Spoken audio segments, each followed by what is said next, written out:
Hello everyone, this is Sunnybook. Today, we're gonna read 캡틴언덜팬츠 and the Wrath of the Wicked Witchy Woman. Then, listen carefully and let's go inside the story. Hi everybody, before you read this story, there's some stuff you need to know. Read this comic book to fill yourself in on the story so far, but remember, this info is top secret, so don't let it fall into the wrong hands. The trouble with 캡틴언덜팬츠, now it can be told, an informational comic by George and Harold. Once upon a time, there were two cool kids named George and Harold. We kicked butt, me too. But they had a mean principal named Mr. Crop. Come over here, Bobs. One time, George and Harold hypnotized Mr. Crop with the 3D hypno ring, TM. You will obey our command. Okay, zap. George and Harold made him think he was a great superhero named 캡틴언덜팬츠. Look, I'm 캡틴언덜팬츠. Ha ha ha. It was funny at first, but then Mr. Crop jumped out the window. Hey, where do you think you're going? To fight crime, okay? George and Harold had to chase after him so he wouldn't get killed and hurt. Come over here, Bob. No way. They had many adventures with lots of inappropriate humor. Diapers and toilets and poop. Oh my. Then, one day, Mr. Crop accidentally drank super juice. Glop, glop. Now he got superpowers. He can fly too. Tra-la-la. Two things you have to be careful about is water and finger snaps. For if you snap your fingers by Mr. Crop, snap, he turns into 캡틴언덜팬츠. Tra-la-la. And if you pour water on 캡틴언덜팬츠's head, he turns back into Mr. Crop. Blah, blah, blah. So if you see Mr. Crop, don't snap your finger or you'll be sorry. Snap. And if you see 캡틴언덜팬츠, don't pour no water on his head or you'll be sorrier. Remember, this is top secret, so don't tell anybody. Treehouse Comic Inc. Chapter 1. George and Harold. This is George Beard and Harold Hutchins. George is the kid on the left with the tie and the flat top. Harold is the one on the right with the t-shirt and the bad haircut.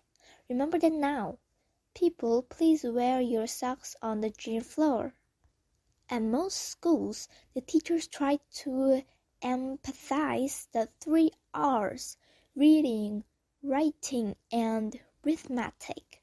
But George and Harold's teacher, Miss Ribble, was more concerned with enforcing what she called the 3 S's. Sit down, shut your pie holes, and stop driving me crazy.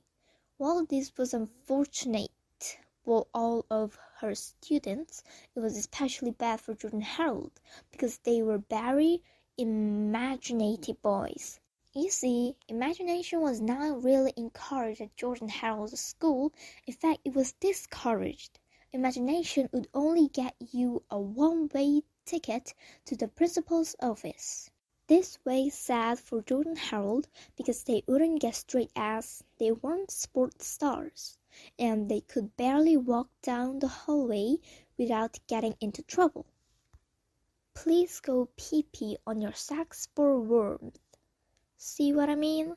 But George and Harold had one thing that most of the other folks at Jerome Howard Elementary School didn't have: imagination. They're full of it, and one day they would use that imagination to save the entire human race from being overthrown by a crazed woman with even crazier superpowers. But before I can tell you that story, I have to tell you this story. Chapter 2. Miss Ribble's Big News. One fine day, George and Harold's homeroom teacher, Miss Ribble, entered the classroom looking a bit meaner than usual. "All right, settle down," shouted Miss Ribble. "I have some bad news. I'm retiring." "Hooray!" cried the children. "Not today," snapped Miss Ribble. "At the end of the school year." Oh man, moaned the children. But the Seb is throwing a retirement party for me today, said Miss Ribble. Hooray, cried the children. During recess, said Miss Ribble. Oh man, moaned the children. There will be lots of free ice cream, said Miss Ribble. Hooray, cried the children. My favorite flavor, chunky tupu, said Miss Ribble. Oh man, moaned the children. But first, said Miss Ribble, it's time for something fun. Hooray, cried the children. You all get to make happy retirement cards for me, said Miss Ribble. Oh man, moaned the children. Chapter 3. When you care enough to send the very best. Miss Ribble went around the classroom, handing out envelopes, sheets of construction paper, and butterfly stencils to all of the children. Then she wrote a poem on the chalkboard. All right, take out your crayons, said Miss Ribble huskily. I want you to use stencils to make a yellow butterfly on the front of your cards. When you're done, copy this poem on the inside. Can we make up our own poems? asked Mabel sneakily. No, snapped Miss Ribble. Do we have to use stencils? asked Aaron Mancini. Yes, yelled Miss Ribble. Can you make our butterflies purple? asked Stephanie Yarkov. No, screamed Miss Ribble. Butterflies are yellow. Everyone knows that. While the rest of the class worked on their cards, George and Harold had a better idea. Let's make Miss Ribble a comic book instead, said George. Yay, said Harold. We can make it all about her. It'll be cool. So, that's just what they did. Chapter 4. Captain Underpants and the Wrath of the Wicked Witchy Woman by George Beard and Harold Hutchins. Captain Underpants and the Wrath of the Wicked Witchy Woman, started by George Beard, pictured by Harold Hutchins. Once upon a time, there was a really mean teacher named Miss Ribble who was very mean. Grr, I am evil. She gave us lots of homework and yelled at us all the time. Read 250 pages for a test. Oh man. One time at Christmas vacation, she gave everybody 41 book reports. Ho, ho, ho. Wake up, it's time to open up your presents. I can't, I have to do my homework. After Christmas, everybody turned in a big file of book reports. Ha, ha, ha. Then something terrible happened. Crash, help! Miss Ribble was buried in a mountain of book reports. She's really most sincerely dead. No, she's not. We can rebuild her. We can make her better than she was. Faster, stronger, eviler. When Miss Ribble got out of the hospital, she had bionic powers. I will take over the world, ha ha ha. So she made an evil costume, snip snip. Her bionic behaved head opened up to reveal an evil witchy robot claw. Ha ha, nobody can stop me now. Ouch. Help! Witchy woman is in the teacher's lounge. She just drank all the coffee and now she's giving the gym teacher a killer wedgie. Oh, the horror! She's better make a fresh pot. This looks like a job for Captain Underpants. What's the problem, Bob? Help! It's a witchy woman! So Captain Underpants got into a big fight with witchy woman. She tried to give him a wedgie, but Captain Underpants was faster than a spitting waistband. Zip! More powerful than boxer shorts. Ouch! And able to lift tall buildings without getting a wedgie. Tra-la-la! So witchy woman went to the store to buy some spray stark. New spray stark.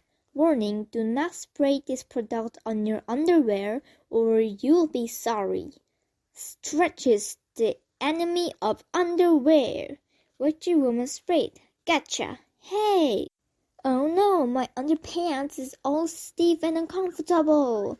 Captain Underpants tried to push the button on his utility waistband, but they were broke. He was powerless. I'm doomed. Witchy woman gave Captain Underpants a big wedgie. Then she hung him from a pole. Rats! Nobody can stop me. Soon some kids come by. Captain Underpants needs our help. So they threw him a rope. Catch! Then they pull real hard. And let go. Boing. Splash! The kids poured fabric soft tanner in the pool. Suddenly, the stretch got washed away. Hooray! My underpants is soft and cotton once again. Hallelujah! Thanks, kids. No problem. Soon, Captain Underpants found Wretched Woman. Remember me? Get him, Roboclaw! He flew up. It's witchy time, and laughed around. The Roboclaw reached for underwear, but it grabbed the wrong pair. It's off to jail with you. Oh man, tra-la-la, hooray! Notice, any similarities to actual person, living or dead, is very, very unfortunate. Treehouse Comic Inc. Chapter 5. The Wrath of Miss Ribble. When Miss Ribble read the comic book that George and Harold had made, she was furious. Boy, she yelled, you've just won yourselves a one-way ticket to the principal's office. Well, all we did was use our imagination, said George. You're not allowed to do that in this school, snapped Miss Ribble. Didn't you read Chapter 1? George and Harold gathered their things, and soon they were sitting in the office outside Mr. Crump's door. Mr. Crump is on the phone, said the school secretary, Miss Androp. Why don't you always make yourself useful and copy the Friday memo for me? You can pass them out to all the classrooms for me while I go to lunch. Oh, man, said George. Quit your winning, Buster, shouted Miss Androp. I want this done by the time I get back, or you'll both be sorry. Miss Androp grabbed her coat and stomped out the door. George and Harold looked at the Friday memo. It was a weekly newsletter that told all about the events of the upcoming week. Hey, said George, Miss Androp's computer is still on. You want to make a few changes to this newsletter? Why not, said Harold. Durham Howitt Elementary School Friday Memo. Next week's news. Monday, band practice cancelled. No practice today due to asbestos removal in gymnasium. Tuesday, School Spirit Day. Show your school spirit by wearing the school colors gray and dark gray. Wednesday, cheerleader tryouts today. Anyone wishing to join the cheerleading squad must be all of the following. 1. Meet in the gym after school. 2. Have the school cheer memorized. 3. Don't forget to wear gym shoes. Thursday, football practice rescheduled. All football players report to soccer field for early practice. Today only. Rep rarely. 3:15 in the gym. Friday, yearbook photos taken today. Please dress appropriately. Anyone caught making funny faces will receive a detention. So George and Harold typed up their own version of the Durham Hall Elementary School Friday memo. Then they ran off copies for all the students in the school. Friday memo, next week's news. Monday, school cancelled. No classes today due to lack of interest. Tuesday, National Wear Your Pajamas to School and Pick Your Nose Day. Show you care by wearing your pajamas to school and picking your nose. Wednesday, cheerleader tryouts today. Anyone wishing to join the cheerleading squad must do all of the following. 1. Eat 10 whole cloves of raw garlic. 2. Draw a mustache on your face with permanent markers. 3. Tape a 3-day-old egg salad sandwich to your head. Thursday, football practice rescheduled. All football players report to teacher's lounge for early practice. Food fight, 12:15 in the lunchroom. Friday, yearbook photos taken today. Please wear bumblebee costumes. Also, whoever makes the funniest face wins a free pizza party for their class. Chapter 6. The Retirement Card. George and Harold were gathering their new and improved Friday memo copies into small files when Principal Krupp came into the office. "Hey," Mr. Krupp shouted, "what are you two troublemakers doing in here? Miss Andrew told us to pass the Friday memo out of all the classrooms," said George innocently. "Well, make it snappy," yelled Principal Krupp. Suddenly, Harold got a sneaky idea. He took out the blank piece of construction paper that Miss Ribble had given him earlier. "Hey, Mr. Krupp," said Harold, "will you sign this retirement card for our teacher?" Mr. Krupp grabbed the card from Harold and eyed it suspiciously. "This card is blank," Mr. Krupp growled. "I know," said Harold. "Our class is going to decorate it later. We wanted you to be the first to sign it." "Well, all right then," said Mr. Krupp. He opened the card and quickly scribbled "Signed Mr. Krupp" on the inside. Then he stormed out of the office. "What are you going to do with that?" asked George. "You'll see," said Harold, smiling. Chapter 7. Reverse Psychology. George and Harold passed out the Friday memo and made it back to their classroom just in time for Miss Ribble's retirement party. George quickly changed the letters around the sign outside the door, while Harold wrote a special greeting on Mr. Krupp's card and stuffed it into the envelope. "Have a blissfully grand retirement, Miss Ribble." "Hey, Bob," shouted Mr. Krupp as he stormed down the hall. "What do you kids think you're doing?" "We're going to Miss Ribble's retirement party," said George. "That's what you think, smart guy," said Mr. Krupp.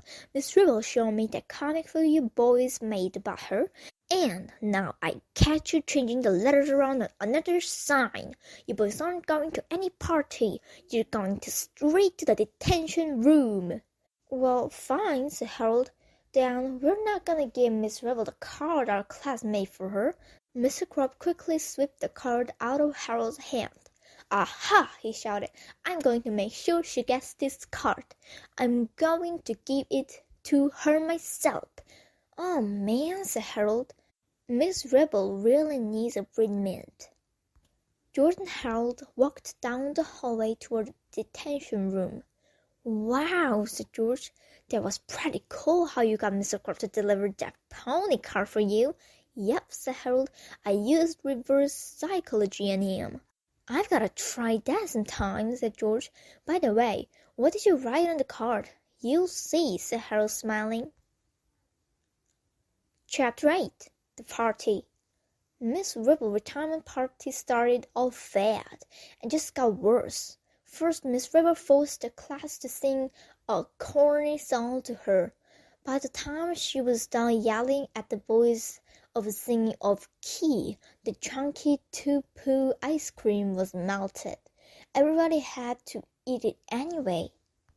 Then the children handed it their happy retirement cards. Miss Ribble ripped several of the cards up because some of the children had mistakenly drawn polka dots on their butterflies. One unfortunate boy had also drawn a happy smiling sunshine on his card, and he had to stand in the corner. Finally, Mr. Krupp stepped forward and handed Miss Ribble the card he had snatched from Harold's hand. "I went to a lot of trouble to get this for you," Mr. Krupp said gallantly. Miss Ribble tore the envelope open and read the card out loud. "You're one hot mama," said Miss Ribble, with a shocked look on her face. "Ew!" cried the children. She opened the card and read inside. "Will you marry me? Signed, Mr. Krupp." "Ew!" cried the children. The teachers gasped. Then the room grew silent. Miss Ribble glared over at Mr. Krupp, who had turned bright red and began sweating profusely. He tried to speak. He tried to tell her it was all a big mistake. He tried to say something, but all that came out was, but Whoa. Congratulations, said Mr. Miner as he patted Mr. Crab's sweaty, shivering shoulder. Yes, congratulations, shouted Miss Androp. This will be the best wedding in the whole world. We can have it here at the school a week from Saturday. I'll plan everything. You lovers don't have to worry about a thing. Oh, great, thanks, said Miss Ribble, still looking quite angry and confused. Said Mr. Crop. Chapter 9. Freaky Wiki. The following week at Charmhurst Elementary School was definitely one of the weirdest ones they'd had in a while. For example, none of the kids showed up for school on Monday, but Mr. Crop didn't even seem to notice. Hey, where is everybody today? Asked Mr. Ratted. Whoa, said Mr. Crop. On Tuesday, everybody did show up in their pajamas. Why is everybody picking their noses? Asked Miss Fit. Said Miss Crop. On Wednesday, for some strange reason, the whole school smelled like a garlic and rotten egg salad sandwiches, especially some of the girls. Boy, said Miss Guided, the salads they sure are getting brazier. Said Mr. Crop. Thursday was without doubt a total disaster. There's a food fight in the lunchroom, shouted Mr. Rustworthy, and the football team is destroying the teacher's lounge. Said Mr. Crop. No, nobody was sure what happened on Friday. Apparently, there was a mix-up with the dress code and the yearbook photos. Our school pictures are ruined, shouted Miss Duncan. Said Mr. Crop. Yes, it was a freaky week, all right, but the big wedding was only a day away, and things were about to get really freaky. Chapter 10. The Big Wedding. It was Saturday, the day of the big wedding. Miss Androp, true to her word, had taken care of everything. In just 1 week, she had transformed the gymnasium into a beautiful wedding hall, complete with food, decorations, and even a 6-foot-tall ice sculpture. All of the children were dressed all their finest clothes. Harold even wore a tie. Man, said George, I can't believe we have to go to school on Saturday. I know, said Harold. Why couldn't I have this wedding during Monday's math test? Soon the organist began to play. The rabbi walked down the aisle. He approached George and Harold and stopped to talk to the boys. I've heard a lot about you too, said the rabbi, and I don't want you boys playing any of your tricks today. Silly rabbi, said George. Tricks are for kids. Believe it or not, George and Harold had not planned any pranks for the big wedding. They had no joy buzzers up their sleeves, no squirting flowers in their lapels, and no whoopee cushions on their chairs. They were on their best behavior. Nothing could go wrong today. In no time at all, Miss Ribble and Mr. Crop were standing in front of the rabbi, looking quite ill. The rabbi asked Mr. Crop if he would take Miss Ribble to be his lovely wedded wife. Whoa, said Mr. Crop. Then the rabbi asked Miss Ribble if she would take Mr. Crop to be her husband. There was a long silence. Everyone leaned forward. Miss Ribble looked nervously from side to side. Suddenly she shouted out at the top of her lungs, "No!" Miss Ribble turned to Mr. Crop and jabbed her finger into his shoulder. "Listen, Crop," she said, "I can't marry you." "Hooray! Oh, that's bad," said Mr. Crop. "You're a mean, cruel, and ambitious man," said Miss Ribble, "and I respect that. It just what?" asked Mr. Crop. "It's just your nose," said Miss Ribble. "You've got the most ridiculous nose. I've never seen anything quite like that. I just couldn't marry somebody with such a silly nose." Mr. Crop got angry. Well, fine, he shouted. I didn't want to marry you anyway. It was old George and Harold's fault. They tricked us. Suddenly, everybody in the gymnasium turned and looked at George and Harold. Time to go, said George. Chapter 11. The Refreshments. As George and Harold turned to leave the gymnasium, they heard the loud thumps of cleated wedding boots clumping down the aisle toward them. I'm gonna grind those kids into head cheese, screamed Miss Ribble as she lunged for the two boys. George and Harold screamed and ran to the back of the room near the refreshments. There they hid behind two large wooden fillers. Miss Ribble approached the fillers and grasped them with her mighty hands. With a horrible roar, she pushed the right filler over. It landed on the back of the luncheon table, causing the front of the table to flip high into the air. Unfortunately, this sent all of the food flying into the crowd.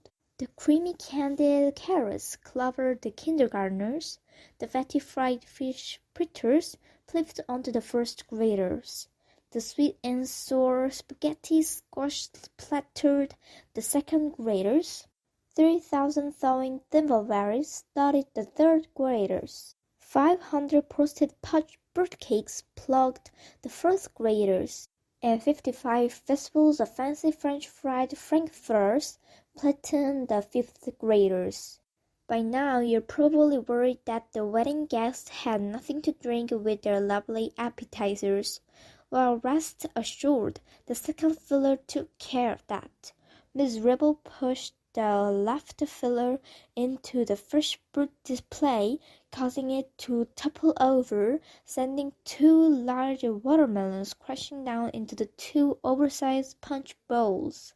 This created two enormous splashes of tropical fruit-flavored punch, which rained down upon the wedding guests like a torrential downpour. Now, no wedding is complete without a wedding cake, and when Miss Ribble kicked the ice sculpture over, the resulting crash sent the beautiful double-deckers cake flipping high into the air right over Miss Ribble's head. I've got you now, screamed Miss Ribble as she grabbed George and Harold by their neckties. Splash! George and Harold undid their ties and ran out of the gymnasium screaming. Man, cried Harold, I say we were damn it. That's what we get for going to school on Saturday, said George. Chapter 12. Ribble's Revenge.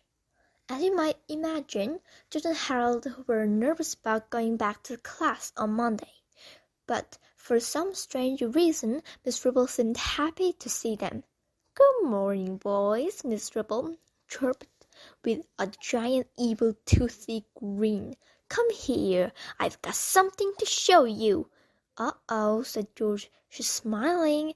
That can't be a good sign. George and Harold cautiously approached Miss Ribble's desk. I took the liberty of adjusting your grades last weekend, said Miss Ribble. You'll be happy to know that all your grades have just dropped from B's and C's to F's and G's. Oh no, George gasped. Not F's and G's. Hey, what's a G? It's the only grade lower than an F, said Miss Ribble. There's no such grade as a G, said George. There is now, Bob, said Miss Ribble. Looks like you're both going to plunk the fourth grade. Won't that be fun? No way, said George. That's not fair. Life ain't fair, said Miss Ribble. Get used to it. Chapter 13. A Bad Idea. That afternoon, George and Harold sat in their treehouse feeling sorry for themselves. She can't get away with that, said George. We've got to tell somebody about this. Nobody's going to believe us, said Harold. Well, there is one thing we can do, said George. He opened a drawer to their drawing table and searched through the pennies, paper clips, dried speedballs, and rubber bands. Then he pulled out a dusty plastic ring with some gum stuck on it. It was the 3D hypno ring. "Oh no," said Harold. "I thought we threw that thing away." "We just threw the instructions away," said George. "But I remember how it works." "Do you remember what happened the last time you used it?" asked Harold. "Yeah," said George. "But we were fooling around last time. This time we'll be serious. We won't make any mistakes. All we have to do is hypnotize her into changing our grades back to normal. That's it." "I don't know," said Harold. "It sounds like a bad idea to me." "Worse than plunking the 4th grade?" asked George. "Good point," said Harold. Chapter 14. The Return of the 3D Hypno Ring. The next day at school, George and Harold stayed behind while the rest of the class went outside for recess. "What are you funks still doing here?" asked Miss Ribble. Said George nervously. We wanted to show you this really cool ring." "Yeah," said Harold. "If you look closely at it, you can see a funny picture." "Well, hold it still," said Miss Ribble, as she stared at the ring intently. "I have to move it back and forth," said George, "or you won't be able to see the picture." Miss Ribble's eyes followed the ring back and forth, back and forth, back and forth, back and forth. "You're getting sleepy," said George. "Very sleepy," said Harold. Miss Ribble yawned. Her eyes began to drop. "I'm so sleepy," she said, as she slowly closed her eyes. "In a moment," said George. "I'll snap my fingers, then you will be hypnotized." "So sleep," mumbled Miss Ribble. "Snap." "Now," said Harold, "you must listen, Barry." Chapter 15. Bad Hair Night. That night, Harold and George camped out in George's tree house. "I have to drive your mother to work early tomorrow morning," said George's dad, "so you boys are responsible for getting yourselves to school on time." "Okay, Pop," said George. "We'll be there bright and early, Mr. Bear," said Harold. It had been a tough day for George and Harold, and now it was time to relax. George rolled out the sleeping bags, while Harold unpacked a box of chocolate donuts, 4 cans of orange cream soda, and a big bowl of barbecue potato chips. Believe it or not, there was even a cool Japanese monster movie playing on TV. "You know," said George, "life doesn't get any better than this." "Yep," said Harold. "But do you think the hypno ring actually worked on Miss Ribble? She looked a little weird when she came out of her trance." She was probably just sleepy," said George. "Teachers have very stressful jobs, you know." "I wonder why," said Harold. After the movie, George and Harold brushed the crumbs out of their sleeping bags and got ready for bed. "Let's sleep in our school clothes tonight," said George. "That way we won't have to wake up early to get dressed." "Good idea," said Harold. So George turned out the light, and soon the two boys were drifting off to sleep. After a few minutes, Harold sat up quickly and looked around. "Hey," he whispered, "what's that noise?" "I didn't hear anything," said George. They listened closely. "Shh," said Harold. "There it is again." George heard it this time. He reached over and opened the treehouse door a crack. All they could hear was the sound of crickets chirping in the night. George opened the door wider, and the boys peeked down. "Arr!" roared an evil-looking woman dressed in tight purple beer and a Maggie-looking fake fur boa. George and Harold screamed in horror.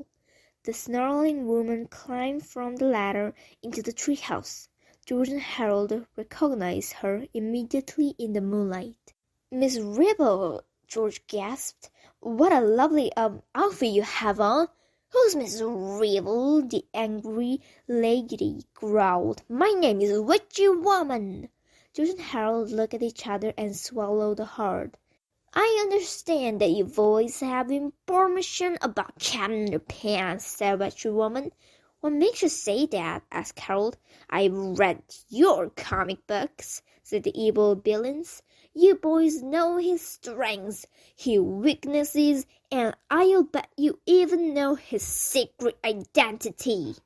No way, said George. Captain Underpants isn't real. He's just a cartoon. We'll see about that, Wedgie Woman scoffed. Wedgie Woman reached out and grasped George and Harold's arms. What do we do now? Cried Harold. We can take her, said George. It's not like she has superpowers or anything. Chapter 16. Who's afraid of the big bad beheath? The struggle that followed may someday be remembered as the single most unlucky thing that ever happened in the history of the world. First, George pulled his arm out of Wedgie Woman's grasp. Then Harold squirmed away, too. When Wedgie Woman lunged after them, George crouched down into a ball behind the Wedgie Woman's feet. All it took was a simple nudge from Harold to send the ferocious female toppling over backward, right into the wall. Clunk! The bookshelf above Wedgie Woman's head shook violently, causing a strange-looking juice cartoon to topple over. Suddenly, a stream of glowing green juice poured out of the cartoon directly into the tightly woven beehive of hair atop Wedgie Woman's head. No! Yelled Harold as he grabbed the juice cartoon. This is the juice we got from that spaceship back in our third book. You mean the one with the annoyingly long title? Asked George. Yes, Harold. This is extra strength superpower juice, and a whole bunch of it got in her hair. Don't worry, said George. None of it got in her mouth. What's the worst thing that could happen? Her hairstyle would have superpowers.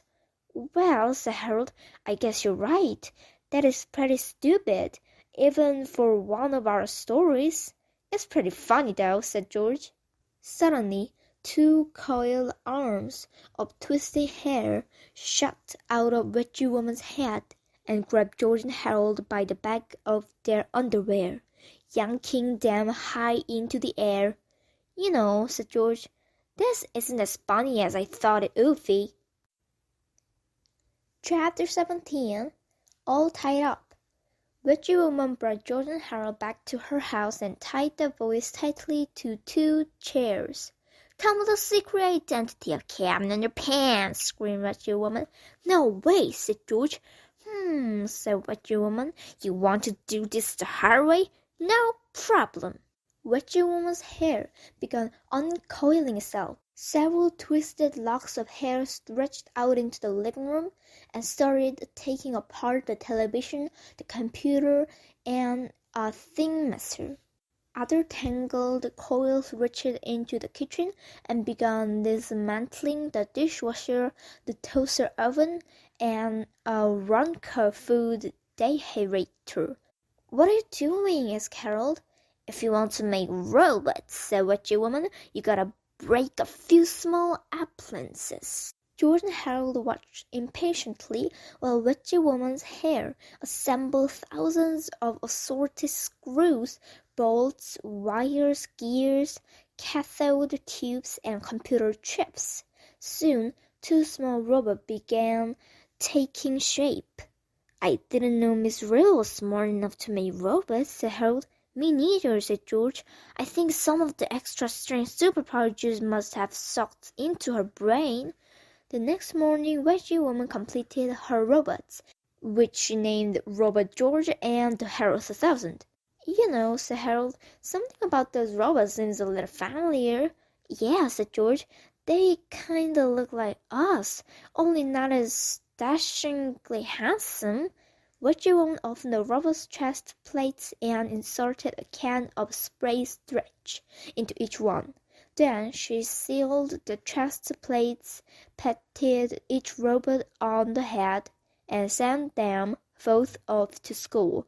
Captain Underpants doesn't stand a chance now, Wedgie Woman laughed. Wait a minute, said Harold.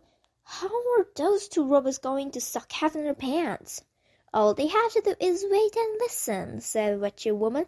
And as soon as they hear the words tra-la-la, it's all be over. Chapter 18. Robot George and the Harold 2000. Attention boys and girls, said Mr. Croft to the fourth graders. Your teacher, Miss Ribble, didn't come to school today. Hooray, shouted the children. Settle down, Mr. Croft shouted. You're still going to have all your classes. Oh, man, moaned the children. But you're going to have a substitute teacher, said Mr. Croft. Hooray, shouted the children. And it's going to be me, said Mr. Croft. Oh, man, moaned the children. The whole day was pretty much like a normal day, except for one thing. Mr. Croft couldn't understand why George and Harold were so well behaved. They didn't make funny noises during science class. They didn't stick crayons up their noses during art class. And they didn't draw comic books during math class. In fact, they even walked past a sign without changing the letters around. Mr. Croft was stunned. All right, you too, Mr. Croft shouted. I know you're up to something. You better stop being so good, or you're gonna be in big trouble. Today's lunch, genetically modified meat, flavored beef. But Robot George and Harold 2000 kept right on behaving. The only time they did something even remotely wrong was during recess. Everybody was playing kickball, and when it was the Harold 2000's turn to kick the ball, he kicked it pretty darn hard. Kaboing! The kick tore right through the top of page 101 and out the other side as it sailed toward the outer regions of Earth's atmosphere. Soon it broke free of our planet's gravitational pull and began heading straight toward the planet Uranus. Aha! Shouted Mr. Croft as he pulled out the official school rule book and read rule number 411 out loud. It is against the rules to kick school property into outer space. You're in trouble now, Bob. But the Harold 2000 ignored Mr. Croft and began running around the bases. Hey, I'm talking to you, Hutchins, Mr. Croft shouted. He pointed at the Harold 2000 and snapped his fingers. Snap. Suddenly, Mr. Croft began to change. A silly-looking smile stretched across his face, and he stood before the fourth graders looking quite heroic.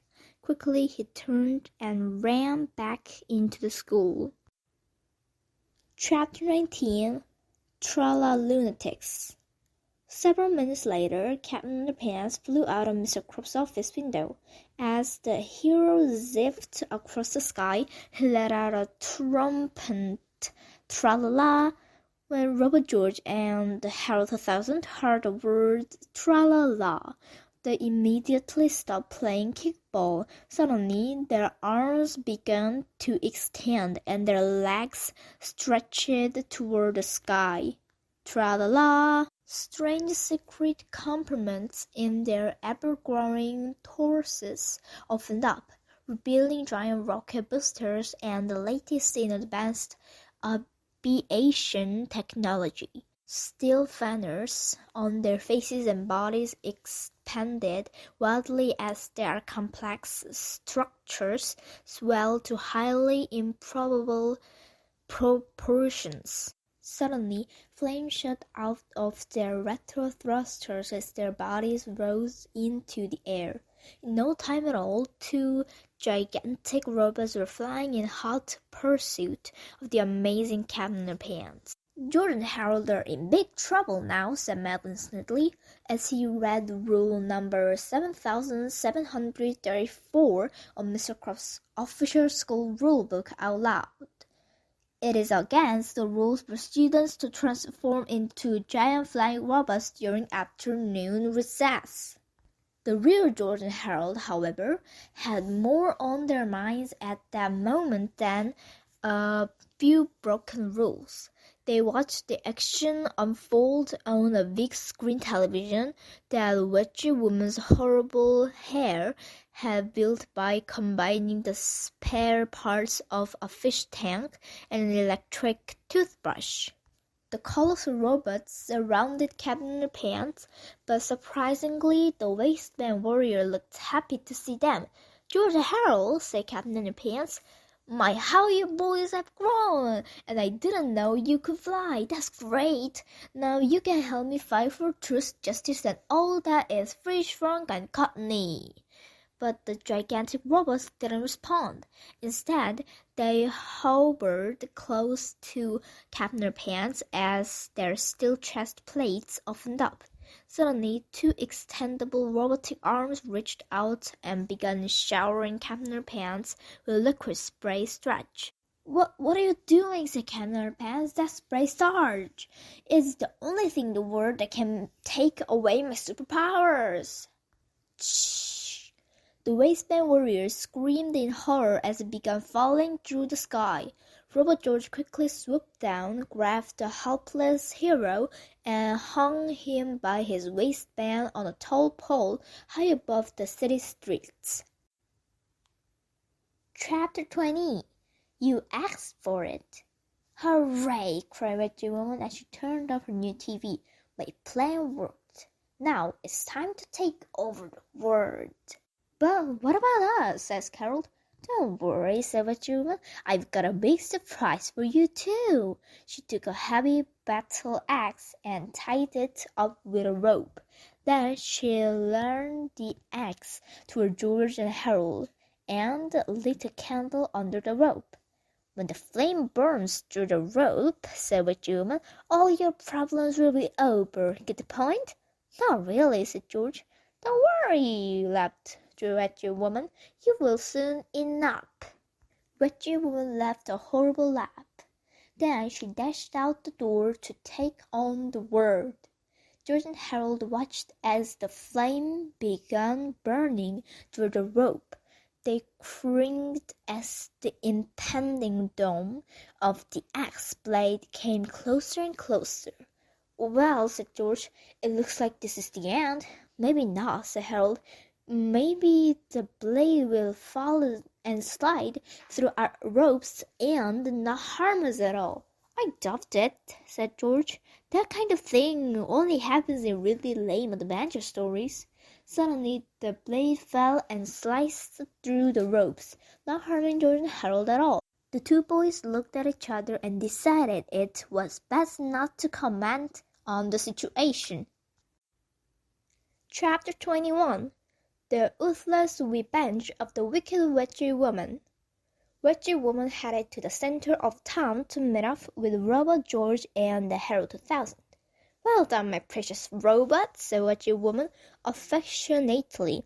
"What's all this then?" said the policeman who had just arrived on the scene. "For nothing, officer," said Wedgie Woman. "Just the beginning of my total world domination." Okay," said the cop. "Hey, wait a minute." But before the police officer could voice his objections, a twisted dreadlock from Wedgie Woman's head shot out and grabbed the cop by the back of his underwear. The colossal Harold 2000 lifted the officer and hung him from a stop sign. "Owie wowie," cried the cop. Soon more police officers headed to the scene, but they all met with the same terrible fate as the first policeman. Before long, every cop in the city was hanging from a street sign. "Call the National Guard!" screamed the chief of police. "Call the army! Call the Marines! Call the hairstylist!" Soon the armed forces arrived with a whole fleet of tanks and helicopters, but everybody was afraid to shoot. Wedgie Woman was just too quick. The giant robots stomped around the city as Wedgie Woman barked out her command. "Everybody on Earth must obey me," cried the wicked Wedgie Woman. "If anybody refuses, they'll get the wedge. If anybody tries to stop me, it's wedgie time. Bow down to me, or welcome to Wedgieville." Soon George and Harold arrived at the scene. They hid in some bushes and watched the terror unfold. We've got to rescue Captain Underpants, whispered George. He's the only one who can save the world. But how? Whispered Harold. He's got no superpowers left. Sure he does, said George. Starch doesn't really take away superpowers. He just thinks it does. We've got to change his mind. I sure hope we can, said Harold. Chapter 22. They Can't. George and Harold ran to the pole where the heartbroken hero was hanging. Hey, Captain Underpants, cried Harold. You've got to come down from there and save the city. Can't win the waistband warrior. Need ferric softeners. No, you don't need ferric softeners, said George sternly. That was just a dumb joke. It's one of our comics. But you don't understand, said Captain Underpants. Starch is the enemy of underwear. Only fabric softeners can save me. Rats, said Harold in frustration. Hey, George, are there any stores around here?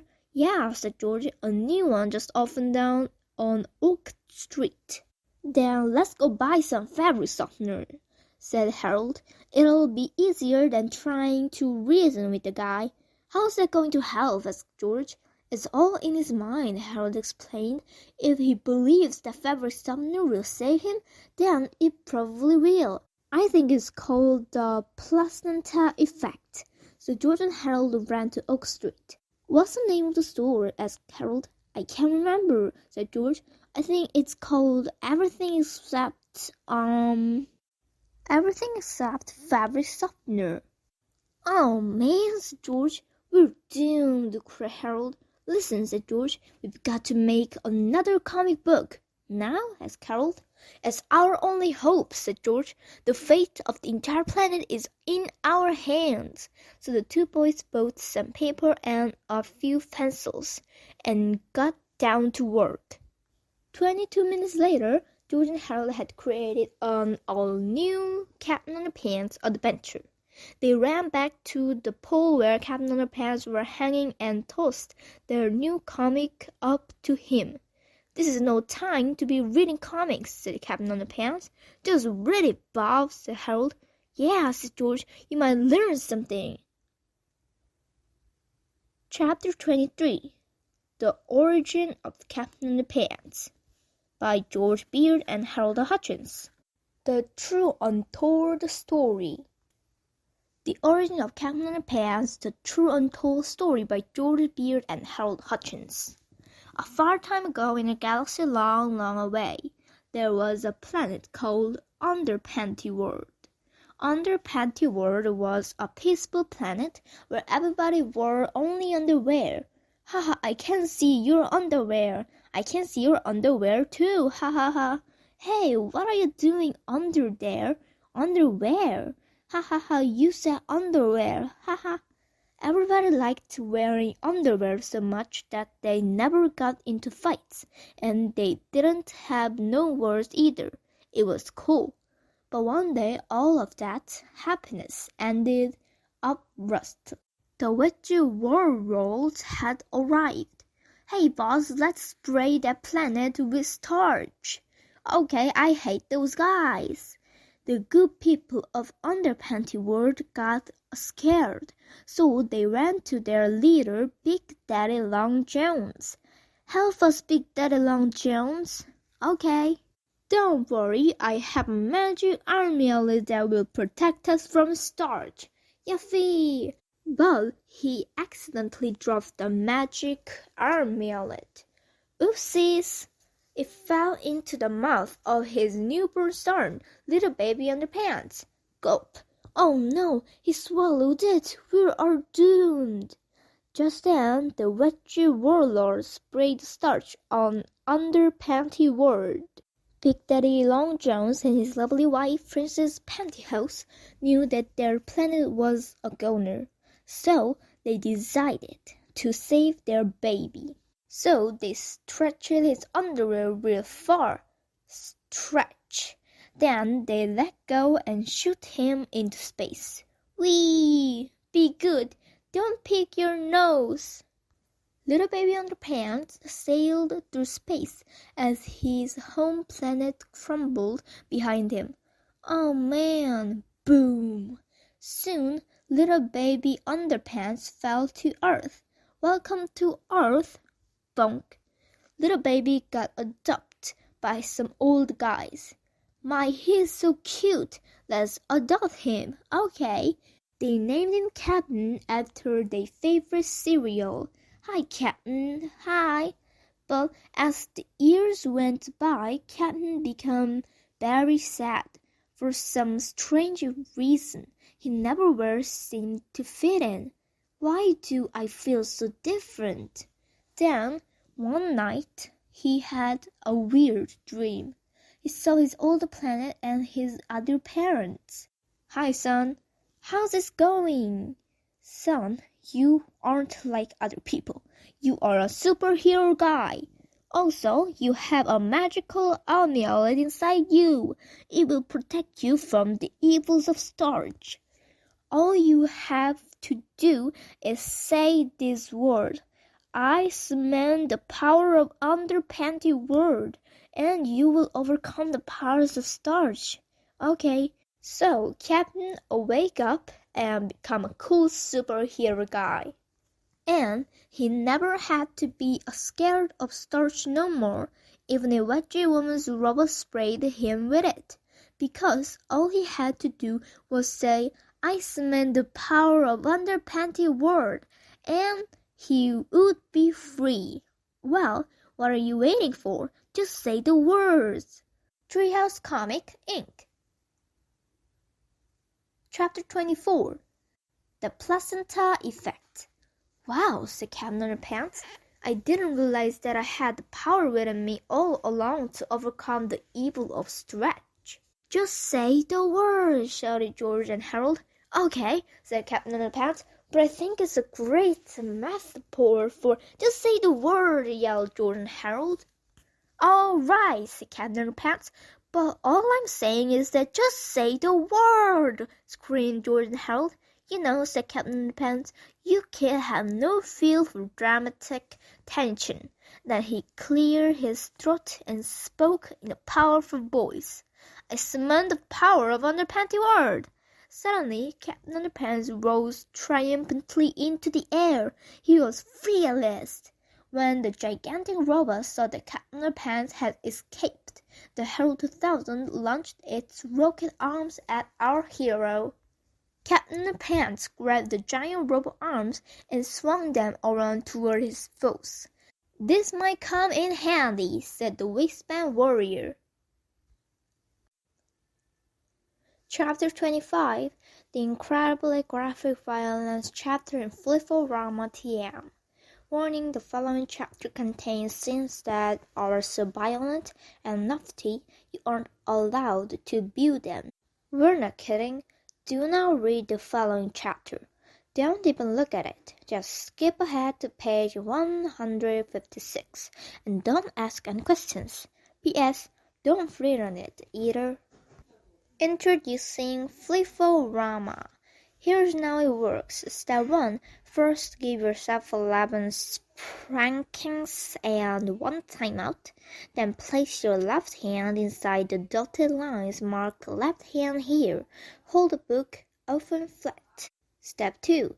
Rest the right hand page with your right thumb and index finger inside the dotted line marked right thumb here.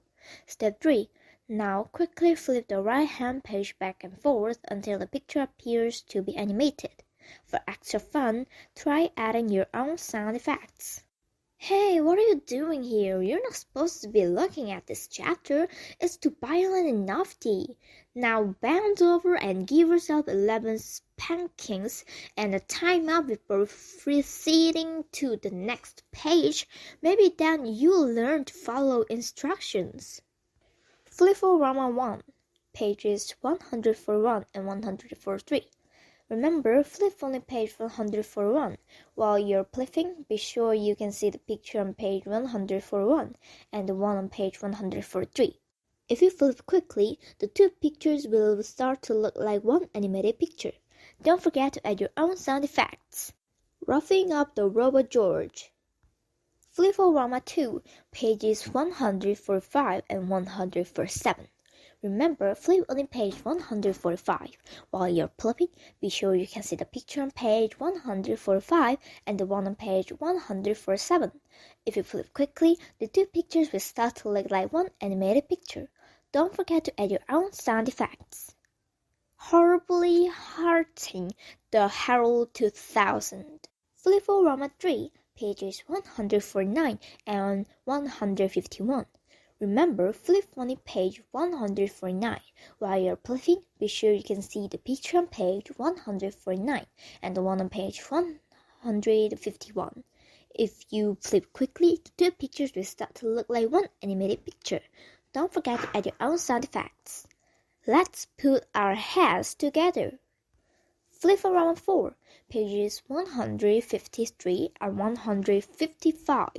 Remember, flip on page 153. While you're flipping, be sure you can see the picture on page 153 and the one on page 155.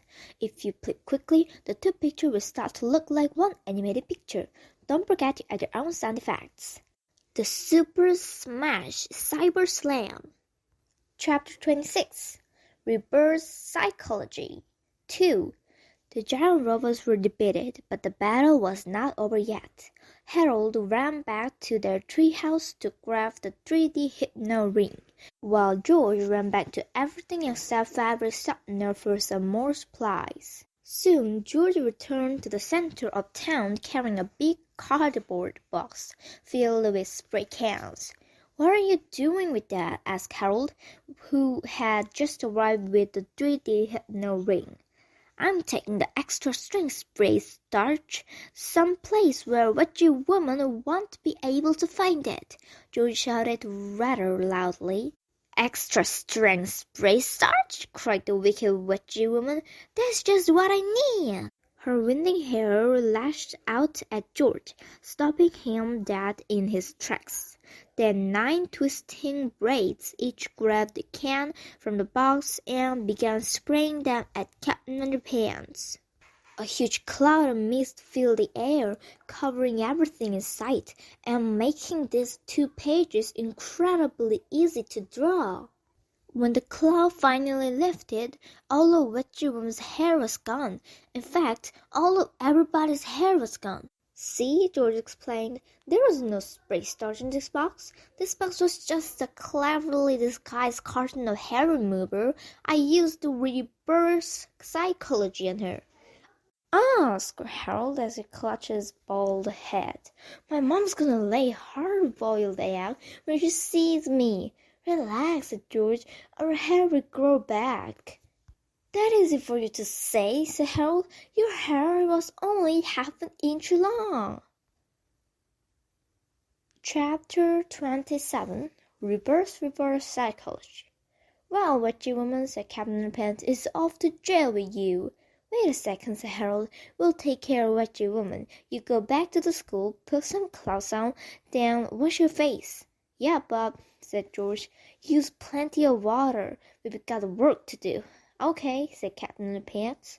So Captain Underpants did as he was told, and in no time at all he was back to his grumpy old self. It was now time to transform Witchy Woman back to her old self too, with some slight modifications. "Okay," said Harold. "Remember when we hypnotized Miss Ribble and she did the opposite of everything we wanted her to do?" "Yeah," said George. "Well, if we want to set things right," Harold continued, "we've got to hypnotize her into doing the opposite of what we want." "I'm way ahead of you," said George. So the 2 boys once again hypnotized their teacher. Only this time they used reverse psychology on her. "From now on," said George, "you will always be known as a Witchy Woman." "You will keep all your superpowers too," said Harold. "You will not go back to teaching 4th grade," said George.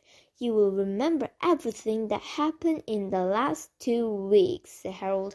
You will not change our grades back to normal, said George. You will not become the nicest teacher in the history of Jerem Hurley Elementary School, said Harold. And you will not bake fresh chocolate chip cookies for our class every day, said George. George, said Harold sternly, stop goofing around. I can't help it, said George. You should never hypnotize anybody when you're hungry. Okay, said Harold. Let's just snap our fingers and pray that this works. Snap. Chapter 28. To make a long story short, it did. Chapter 29. Better living through hypnosis. The next day, Miss Ribble entered the classroom looking a whole lot friendlier than usual. Boys and girls, said Miss Ribble, I have some good news for you. Hooray! Cried the children. It's time for English class, said Miss Ribble. Oh, man, moaned the children. Today, said Miss Ribble, I've asked George and Harold to lead the class. Hooray! Cried the children. They're going to teach us about creative writing, said Miss Ribble. Oh man, moaned the children, by showing us how to make our own comic books, said Miss Ribble. Hooray! Cried the children. While they're doing that, said Miss Ribble, I'm going to pass out something for you all to work on. Oh man, moaned the children. Homemade chocolate chip cookies, said Miss Ribble. Hooray! Cried the children. This is awesome, said Harold. But do you think it was right for us to change our personality like we did? Sure, why not, said George. She's happier. She'll probably live longer. You're right, said Harold. I guess hypnosis is a pretty good thing sometimes. Then again, as we all know, sometimes it isn't. Were these cookies hard to make? No, dear, they were a snap. Snap. Oh no, screamed Harold. Here we go again, screamed George. Tra-la-la. The end.